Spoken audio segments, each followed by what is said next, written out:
আজ বানাবো দই পনির। এটি পুরোপুরি একটি নিরামিষ রেসিপি। এর জন্য লাগছে 200 গ্রাম পনির, পোস্ত, কাজু, ক্যাপসিকাম, গোটা গরম মশলা, তেজপাতা, শুকনো লঙ্কা, নুন, চিনি, গরম মশলার গুঁড়ো আর অবশ্যই হাফ কাপ দই।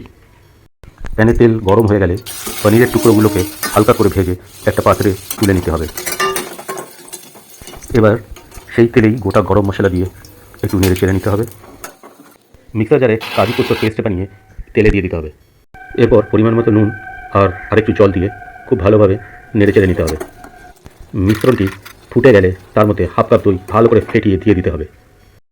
এরপর এর মধ্যে ভাজা পনির, ক্যাপসিকাম কুচি, একটু জল আর স্বাদ মতো একটু চিনি দিয়ে 3-4 মিনিট ঢেকে ফোটাতে হবে। এবার এর মধ্যে একটু গরম মশলা গুঁড়ো ছড়িয়ে 1 মিনিট ফুটিয়ে নিলেই তৈরি আমাদের দই পনির। এই রেসিপিটা আপনি রুটি বা পরোটার সাথে পরিবেশন করতে পারেন, খুব ভালো লাগবে।